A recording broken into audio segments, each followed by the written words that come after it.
let's continue. I'm going to go to the layer manager. We're going to work on the cabin area. So I'm going to select the cabin layer, make it active layer. And I'm going to go to left viewport. I'm going to zoom in a little bit. So what we're missing is there's a panel. It's hard to describe. It's probably easier for me to show you. It hangs down below this cabin, comes down, and then it tapers in, has a few little holes in it. And the other thing we need to make is just two panels that come in the back section here and these rails attached to them. So what I'm going to do first is select the floor of the cabin. Let's select this. And I'm going to Alt Q. And I'm going to do this in the back viewport, which is actually the front. I'm going to just do it by eye. We're going to create geometry, create panels, shapes, line. I'm going to come down, start in the center, and click. Don't worry that it's showing as renderable. We'll change that later. We'll come down like this, and we'll come to the halfway point just like that. Okay, and let's disable the enable and render in viewport. F3.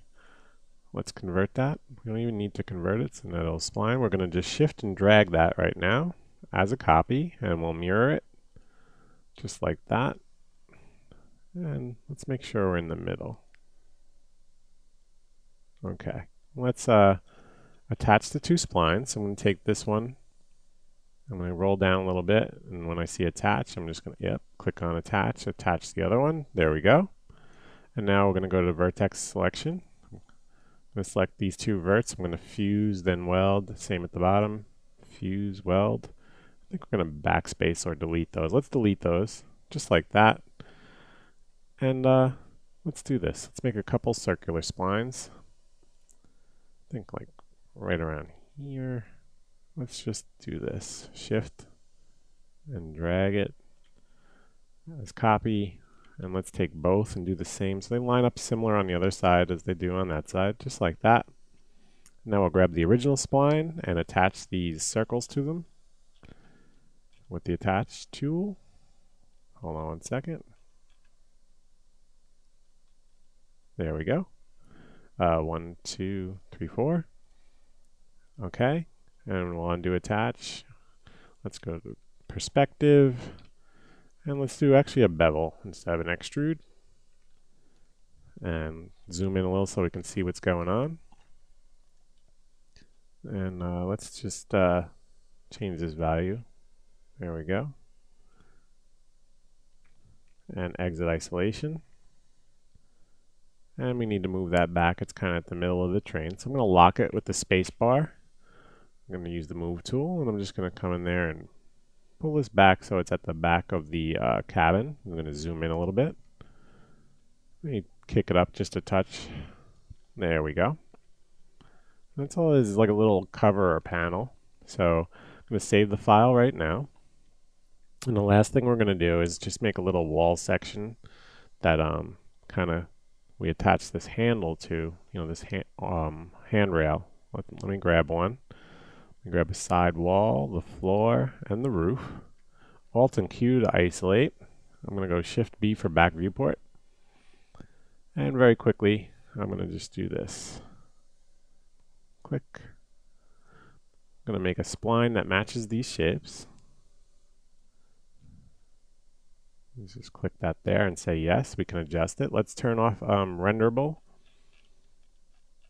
So those two get clicked off. Let's grab this vert right here and let's make that a perpendicular line, which it is now. That looks good. I'm going to perspective. I'm going to move this back to where it needs to be. I'm going to zoom in a little bit. Add an extrude. I'm going to make that an inch. I think that's what we used earlier for the walls of the cabin. And just move it back a touch like that. There we go. It's not poking through the top. It looks good. I'm going to exit isolation. I'm going to shift drag it to the other side. Just like that. As a copy. We can do it as an instance in case we were to modify it. Mirror. And we'll make sure it's a tight fit. I hit F4 to show wireframe, and you can see it's a little past the wall it needs to be on. There we go. Let's hide this blueprint really quickly. F3, make sure I have the blueprint. There we go, hide selected. F4. Okay, so now we have that kind of enclosed. I'm not sure if it's perfect, like, it might be configured slightly differently. You can look for more reference. And with that, I think that's about all we're going to do in this exercise. It was a pretty intense modeling exercise. There are more details. What I'm going to do is I'm going to give you the support files. There'll be this file that you see here, and I may actually contribute one more where I added some other detail elements, like a final file that I continue on. Um, I want to thank you for viewing, and I hope you enjoyed and learned a lot from it. So, thanks.